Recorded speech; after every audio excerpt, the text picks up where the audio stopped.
పహల్గావ్ ఉగ్రవాదికి ప్రతీకారం తీర్చుకునేందుకు కేంద్రం సిద్ధమైంది. కాసేపట్లో కేంద్ర కేబినెట్ భేటీ కానుంది. ఉగ్రదాడి నేపథ్యంలో తీసుకోవాల్సిన చర్యలపై చర్చించనున్నారు. ఉగ్రవాదుల ఏరివేతకు తదుపరి కార్యాచరణపై కేంద్రం దృష్టి పెట్టనుంది. త్రివిధ దళాలు సిద్ధంగా ఉండాలని ఇప్పటికే ప్రధాని మోదీ ఆదేశించినట్టు తెలుస్తోంది. ఇక పహల్గాం పర్యటన ముగించుకొని ఢిల్లీకి బయలుదేరారు అమిత్ షా.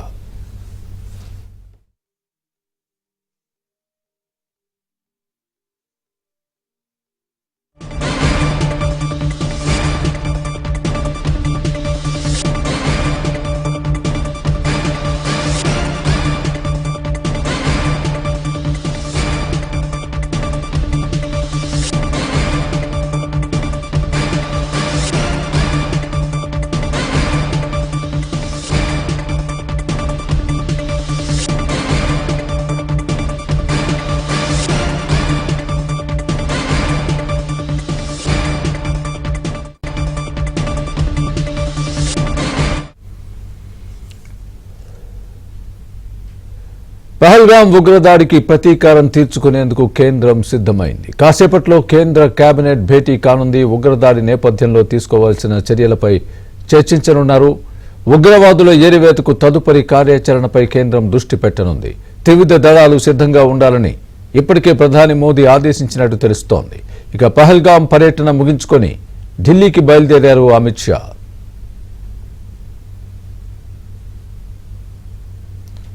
ఇదే అంశానికి సంబంధించి పూర్తి అప్డేట్ మా ఢిల్లీ బ్యూరో చీఫ్ కృష్ణ చెప్తారు. కృష్ణ, చెప్పండి, అసలు కేబినెట్ భేటీలో ఎలాంటి అంశాలు చర్చకు వస్తాయి? ఈ పహల్గాం దుర్ఘటనకు సంబంధించి తదుపరి ప్రతిచర్య ఏ విధంగా ఉండబోతోంది? దానికి సంబంధించి మోడీ క్లియర్ కట్ ఆదేశాలు ఇచ్చినట్టుగా కూడా మనం చూస్తున్నాం. మీ దగ్గర ఉన్న పూర్తి అప్డేట్ ఏంటి? కేబినెట్ భేటీలో ఎలాంటి నిర్ణయాలు తీసుకునే అవకాశం ఉంది? స్వామి, సాయంత్రం 6 గంటలకు ప్రధాని మోదీ నేతృత్వంలో ఈ కేబినెట్ సమావేశం జరగబోతుంది. ఈ కేబినెట్ సమావేశంలో రాజ్నాథ్ సింగ్తో పాటు హోంమంత్రి, అదేవిధంగా కేంద్ర విదేశాంగ శాఖ మంత్రితో పాటు ముఖ్యమైనటువంటి మంత్రులంతా కూడా పాల్గొనబోతున్నారు. ఈ సమావేశం చాలా కీలకమైనటువంటి సమావేశం అనే చెప్పొచ్చు. ఎందుకంటే ఇప్పటి వరకు కూడా పహల్గాంకు సంబంధించి పహల్గాం ఘటన జరిగిన తర్వాత ఇప్పటివరకు కూడా కేంద్ర ప్రభుత్వం అఫీషియల్గా ఇంతవరకు ఎక్కడా కూడా స్పందించలేదు. మనం కొద్దిసేపటి క్రితం చూసాం, కేంద్ర రక్షణ శాఖ మంత్రి రాజ్నాథ్ సింగ్ ఒక కార్యక్రమంలో పాల్గొన్నప్పుడు ఈ పహల్గాం దుర్ఘటన ఈ సంఘటనకు సంబంధించి కేంద్ర ప్రభుత్వం ఖచ్చితంగా ప్రతీకార చర్యకు పాల్పడుతుంది. అది ఏ విధంగా ఈ యొక్క మేము స్పందిస్తామన్నది కూడా ప్రపంచం మొత్తం కూడా చూడబోతుంది.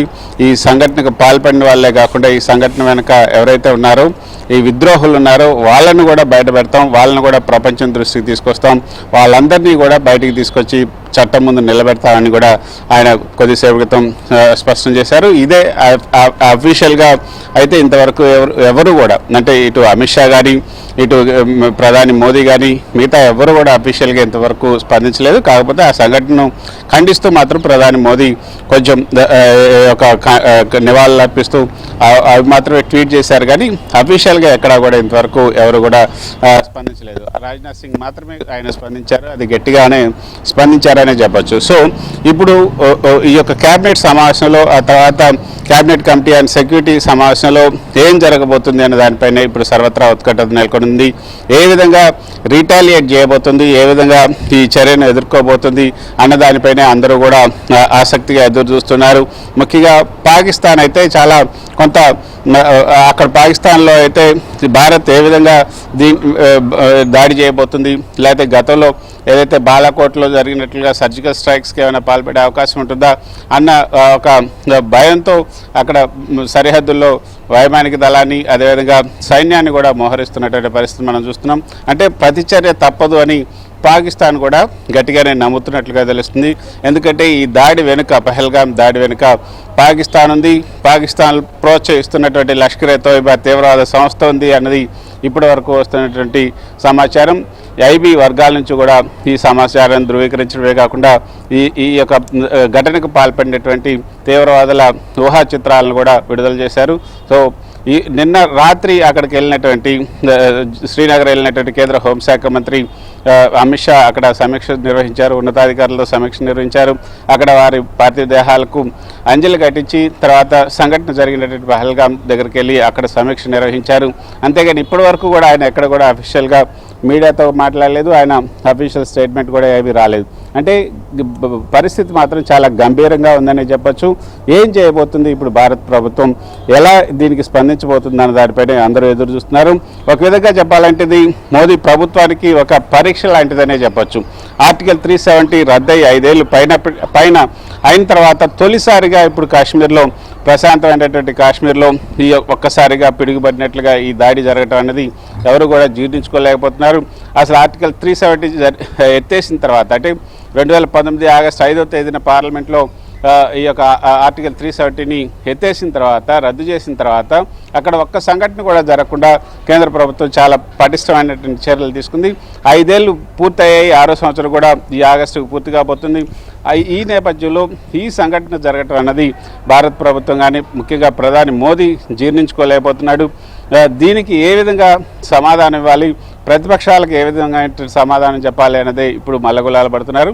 సో ఈరోజు జరిగే ఈ యొక్క కీలకమైనటువంటి సమావేశం తర్వాత అఖిలపక్ష సమావేశాన్ని కూడా రేపు కానీ ఎల్లుండి కానీ అఖిలపక్ష సమావేశాన్ని కూడా ఏర్పాటు చేసి ఆ తర్వాత భారత ప్రభుత్వం ఏ విధంగా ముందుకెళ్ళాలి, తర్వాత ప్రతిపక్షాలను కూడా సంప్రదించి వాళ్ళ మద్దతు కూడా కూడగట్టుకున్న ఆ తర్వాత ప్రతిచర్యలకు దిగాల అన్నదానిపైనే ఇప్పుడు ఆలోచిస్తున్నారు.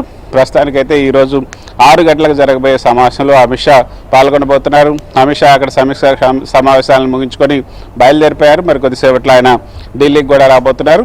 సో ఈ రోజంతా కూడా వరుస సమావేశాలు, ఇటు భారత ప్రధాని మోదీ, అదేవిధంగా రక్షణ శాఖ మంత్రి రాజ్నాథ్ సింగ్, ఇతర సీనియర్ అధికారులు అజిత్ డోవల్, భారత జాతీయ భద్రతా సలహాదారు అజిత్ డోవల్, వీళ్ళంతా కూడా వరుస సమావేశాలు నిర్వహిస్తున్నారు.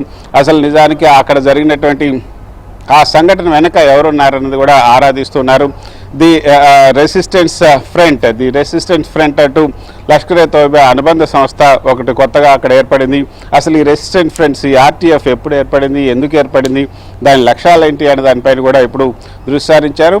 అయితే అక్కడ ఈ ఆర్టీఎఫ్ చెప్తున్నట్టు మాట, అంటే ఈ యొక్క దాడికి మేమే పాల్పడ్డాం, ఈ దాడిని మేమే చేస్తామని చెప్పుకున్నటువంటి ఆర్టీఎఫ్ అక్కడ కాశ్మీరేతరులను, అంటే నాన్ కాశ్మీరీస్ని అక్కడ తీసుకొచ్చారు. ఇప్పటికే 85,000 మంది నాన్ కాశ్మీరీస్ కాశ్మీర్లో గుమిగూడారు. ఈ ఆర్టికల్ 370 ఎత్తేసిన తర్వాత కాశ్మీరీ భూభాగాన్ని కూడా ఆక్రమించుకుంటున్నారు నాన్ కాశ్మీర్స్ అన్న ఒక కొత్త నినాదాన్ని తీసుకొచ్చారు. లోకల్స్లో స్థానికత అన్న ఒక కొత్త లోకల్ అన్న ఒక భావనని క్రియేట్ చేసి కొత్త తరహా ఉగ్రవాదానికి పూనుకుంటున్నారు. సో దీన్ని ఏ విధంగా ట్యాకిల్ చేయాలనేది కూడా ఇప్పుడు భారత ప్రభుత్వం ముందున్నటువంటి పెద్ద సవాల్గా చెప్పుకోవచ్చు. సో 6 గంటలకు జరిగే ఈ సమావేశం తర్వాత భారత ప్రభుత్వం తన స్పందనను తెలియజేసే అవకాశం ఉంది. ఇదైతే చాలా కీలకమైన సమావేశం అనే చెప్పచ్చు. Swami. Right Krishna, thanks for the update.